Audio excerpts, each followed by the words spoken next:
होता है, मैं फिजिकली तो चीजें कर रही होती हूँ बट मेंटली फ्रीज हो जाता है। जस्ट मतलब आई नो कि दुनिया चल रही है, I am doing stuff, but mentally I know कि मेरे से कुछ हो नहीं रहा, आई कांट थिंक, बस काम कर रही हूँ बट सोचने की शक्ति, जैसे कहते हैं ना, कि खत्म ही हो जाती है। तो मुझे उस वक्त समझ नहीं आता है क्या करूँ, या how do I go through it.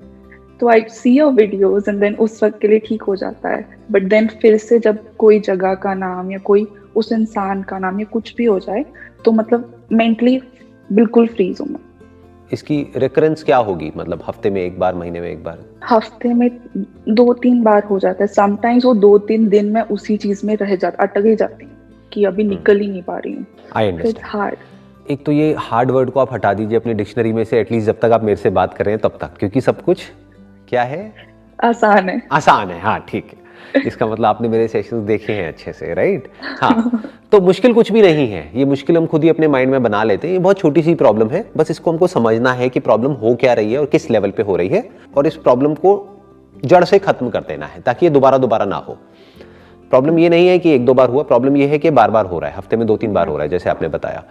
तो अब आपको क्या करना है कि जिस वक्त ये होता है उस वक्त आप इस स्टेट में नहीं हो कि आप कुछ समझ पाओ, कुछ कर पाओ, और उस वक्त कुछ करने की कोशिश भी नहीं करनी चाहिए, क्योंकि जितना आप करने की कोशिश करोगे उतना ही चीजें और कॉम्प्लिकेटेड होती चली जाएंगी। तो इस प्रॉब्लम का जो सोल्यूशन निकलेगा ना, वो तब निकलेगा जब सब कुछ सही होगा। यानी जब आपने कहा हफ्ते में 2-3 बार ऐसा होता है, तो उस वक्त इसका सोल्यूशन मत निकालो। लेकिन हफ्ते में 4-5 दिन ऐसे भी होते हैं जब सब कुछ सही होता है। तो जब सब कुछ सही है तो खुद इनवाइट करो इसको, इन मेमोरीज को, गो देयर कॉन्शियसली, क्योंकि वो जब अपने आप आ जाएगा तो प्रॉब्लम है। फिर you will be afraid of सिर्फ ये नहीं कि ये याद आ रहा है, फिर आपको ये भी गुस्सा आएगा और ये भी डर लगेगा कि यार फिर हो गया, अब इसकी वजह से ये होने वाला है, अब इसकी वजह से मेरे ब्रीदिंग में चेंजेस आ जाएगा, अब इसकी वजह से मेरी थॉट प्रोसेस एकदम से रुक जाएगी, अब इसकी वजह से ये हो जाएगा, अब मेरे को एंजाइटी होगी, अब ये होगा वो होगा। तो that fear is no more of कि क्या हुआ था, that fear is more about कि अभी क्या हुआ है। मतलब आप समझ पा रहे हो ना मैं क्या कह रहा हूं? दोनों में बड़ा डिफरेंस है। एक है फियर ऑफ या फिर रिग्रेट अबाउट जो हुआ पास्ट में। अभी इस टाइम पे वो इतनी बड़ी प्रॉब्लम नहीं है जो आप बोल रहे हो। अभी जो प्रॉब्लम है वो ये है कि बार बार मेरे को वो याद आ रहा है, तो वो याद प्रॉब्लम है, राइट? जिस याद की वजह से मैं एक पर्टिकुलर स्टेट में चली जाती हूं, वो स्टेट प्रॉब्लम है। जो हुआ वो तो बहुत पहले ही होकर के खत्म हो चुका है, वो तो टॉपिक क्लोज हो चुका है। तो अब इसको थोड़ा सा ध्यान से समझते हैं कि इसके लिए हम क्या कर सकते हैं। एक तो डेलिबरेटली इसको आप इनवाइट कर सकते हो, कॉन्शियसली इसके अंदर आप जाओ। यानी कि जब सब कुछ सही है, यू आर फीलिंग गुड, तो उस फीलिंग को एंजॉय करने की बजाय आराम से कहीं जा करके बैठ जाओ, मे बी किसी ओपन स्पेस में, किसी पार्क में या कहीं पर, या अपने घर की छत पे या कहीं पर भी जहां पे खुला एक स्पेस हो, जहां पे आप 2-4 डीप ब्रेथ लेके और बोलो कि let me remember everything step by step, कि क्या हुआ, कैसे हुआ, किसने क्या किया, वॉट एवर इट इज, जैसी भी वो मेमोरीज है आने दो उसको, फेस इट, क्योंकि उस टाइम आपकी स्ट्रेंथ पूरी है तो आप आराम से फेस कर जाओगे। जिस वक्त वो हो रहा है आपके साथ में, उस वक्त आपकी स्ट्रेंथ 0 हो चुकी है ऑलरेडी, तो अब आप लड़ नहीं सकते।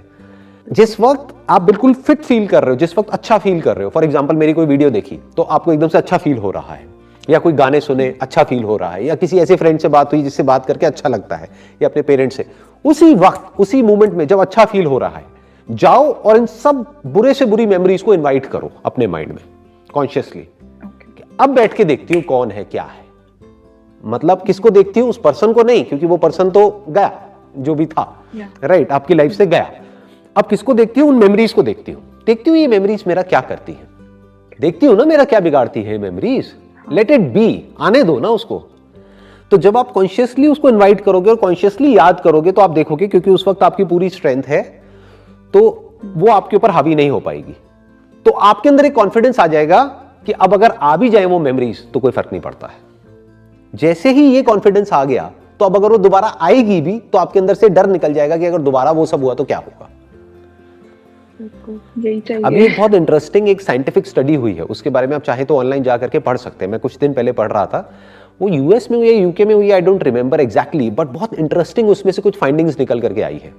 वो क्या था, अभी तक हम ऐसा सोचते हैं कि अगर हम याद करते हैं अपने पास्ट को तो हमें हमारा पास्ट याद आता है, ऐसा हमें लगता है जबकि ये सच नहीं है। वो स्टडी क्या कह रही है, वो जो रिसर्च हुई है वो क्या कह रही है कि आपको वो याद नहीं आता है जो आपके साथ हुआ है, आपको वो याद आता है जो पिछली बार आपने याद किया है।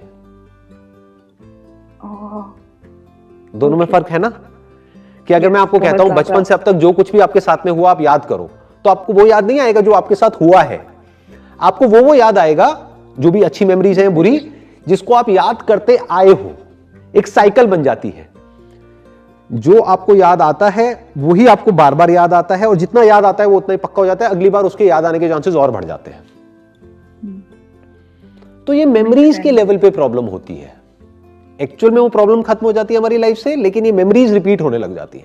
तो मैं बात कर रहा हूं कि साइकिल को कैसे तोड़ा जाए।